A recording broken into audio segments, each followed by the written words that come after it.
안녕하세요. 이현우 작가입니다. 불과 얼마 전까지 유튜브만 켜면은 환율이 폭등해서 나라가 망한다. 한국 경제는 이제 끝났다. 심지어 지식인이라는 교수들까지 나와서 공포를 팔아치웠습니다. 그들의 자극적인 선동에 속아 인버스나 곧버스에 투자한 사람들도 많았습니다. 선동만 일삼던 사람들, 어디 쥐구멍이라도 찾아서 숨은 듯 아무 말이 없습니다. 나라 망한다던 그들의 호들갑을 비웃기라도 하듯 코스피는 오늘 사상 처음으로 5천 시대를 열었습니다. 저는 유튜브에서 코스피가 2600일 때부터 코스피 지수 투자를 적극 추천했습니다. 코스피 5000 달성을 확신했지만 이렇게까지 빠르게 달성할 줄은 몰랐습니다. 오히려 제가 우리나라 코스피를 저평가했다는 생각이 들었습니다. 그래서 오늘은 5000P의 의미와 앞으로 어떤 방향으로 우리가 준비해야 하는지 살펴보겠습니다. 본론으로 들어가기 전 최근 부동산 투자가 아닌 주식 투자 관련 요청이 정말 많았습니다. 그래서 여러분이 지금 가장 궁금한 게 무엇인지 설문을 진행 중입니다. 고정 댓글 링크에서 많은 참여 부탁드립니다.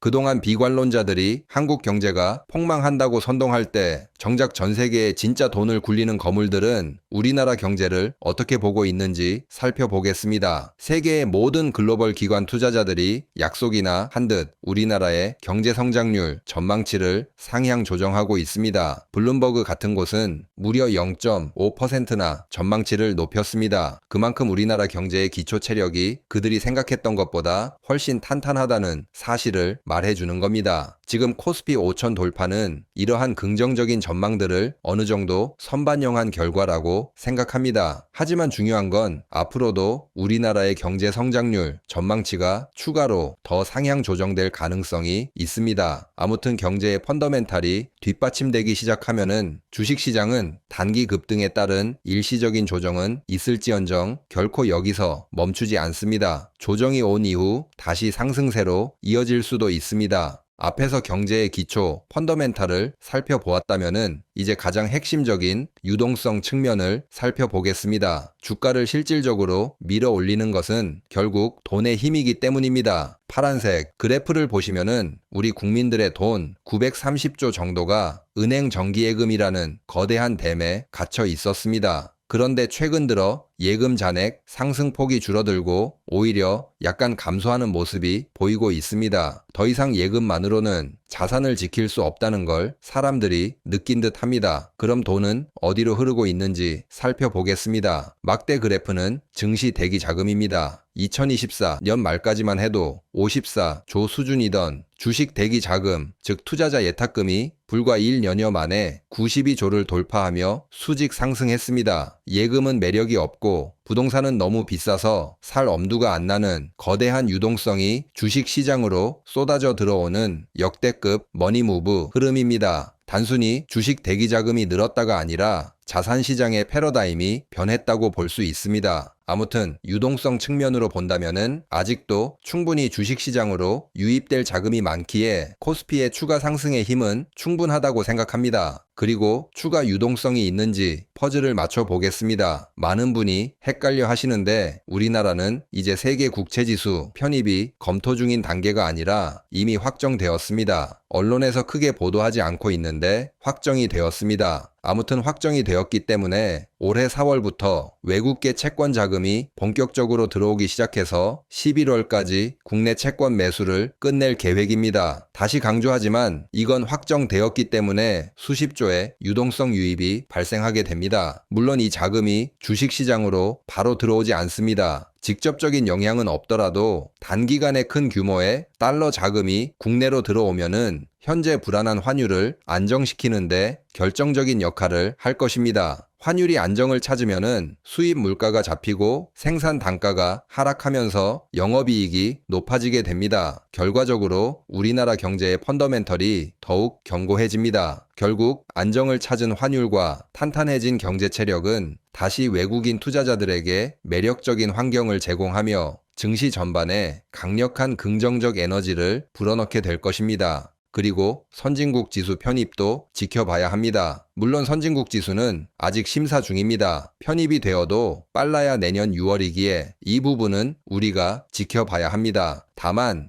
한국 선진국 지수 편입 확정이라는 뉴스가 공식적으로 뜨는 순간 그때는 망설이지 말고 주식을 빠르게 그리고 적극적으로 매수해야 합니다. 전 세계 2경이 넘는 자금을 굴리는 글로벌 기관들이 지수 비중을 맞추기 위해 기계적으로 순차적으로 코스피를 포트폴리오에 담아야 하기 때문입니다. 그들이 매수 버튼을 누르기 시작하면은 코스피 상단은 지금보다 최소 1000포인트 이상 위로 뚫릴 것입니다. 운이 좋으면은 7000포인트 이상도 돌파가 가능하다고 생각합니다. 선진국 지수에 포함되면은 어떤 효과가 나올지는 다시 분석을 해드리겠습니다. 다만 그때 가서 사려고 하면은 이미 늦습니다. 먼저 돈이 들어오는 길목을 지키고 있어야 합니다. 지금은 길목을 지키고 있다가 확정되는 순간 번개처럼 움직일 준비를 하는 것이 좋은 전략입니다. 그리고 5000P가 된 만큼 투자 전략도 슬슬 바꿔야 합니다. 사실 그동안 주주를 외면하는 기업들이 많았습니다. 상속세를 아끼려고 주가를 일부러 누르고 알짜 사업만 쏙 빼서 물적 분할을 하고 주주 가치를 희석하는 유상증자를 남발하며 주주들을 힘들게 했습니다. 하지만 이제는 다릅니다. 지금 보시는 것처럼 정부와 국회가 상법 개정을 계속 추진하고 있습니다. 그동안 주주들을 등쳐먹던 온갖 악행을 막을 수 있는 법적 장치가 마련되는 겁니다. 앞으로는 기업의 이익은 배당과 자사주 소각을 통해 주주들에게 돌아오게 됩니다. 제 가치를 못 찾고 바닥에 누워있던 저평가 우량주들이 배당 매력까지 갖춘 알짜 주식으로 재탄생할 겁니다. 지금은 숨겨진 보석 같은 종목들을 선점할 준비를 해야 합니다. 이 부분은 앞으로 같이 천천히 살펴보겠습니다. 지금까지 코스피 5000을 만든 강력한 동력들을 살펴보았지만 우리가 결코 간과해서는 안 될 리스크가 하나 있습니다. 바로 세계 경제의 엔진인 미국의 상태입니다. 냉정하게 말씀드리면은 지금 우리보다 미국의 경제 상황이 훨씬 위험해 보입니다. 당연히 미국이 흔들리면은 우리나라도 그 영향권에서 벗어날 수 없습니다. 지금 미국의 취업자 수는 계속 줄어들고 있고 실업률도 상승하며 노동시장이 급격히 식어가고 있습니다. 더 심각한 건 실질 처분 가능 소득, 즉 미국인들의 실제 주머니 사정입니다. 2023년 정점을 찍은 이후 계속 하락하고 있습니다. 소득이 줄어드니 구매력이 위축되고 이는 결국 기업의 실적 악화로 이어질 수밖에 없습니다. 그래서 지금 트럼프 대통령은 금리에 집착하고 있는 듯 합니다. 경제가 안 좋아지고 있다는 걸 누구보다 잘 알고 있기 때문입니다. 실제로 파월 의장을 거의 협박하다시피 하며 금리 인하를 강하게 압박하고 있습니다. 곧 연준 의장이 교체되면은 미국의 금리는 사실상 강제적으로 내려갈 가능성이 매우 높습니다. 일단 금리를 내리면은 미국 경제와 증시는 당분간은 버틸 수 있을 겁니다. 하지만 이건 근본적인 해결책이 아닙니다. 금리 인하라는 인공호흡기로 오래 버틸 수는 없습니다. 한계에 다다르면은 전 세계 증시가 한꺼번에 폭락하는 시나리오가 현실이 될 수 있습니다. 그래서 지금의 상승장을 즐기시되 무조건적인 낙관은 위험합니다. 일정 부분 현금을 보유하며 리스크를 관리해야 합니다. 코스피 5000 시대, 우리가 어디쯤 와 있고 이제 우리가 무엇을 해야 하고 무엇을 조심해야 하는지 살펴보았습니다. 여러분도 스스로 전략을 잘 짜보시기 바랍니다. 그럼 오늘 영상은 여기서 마치겠습니다. 감사합니다.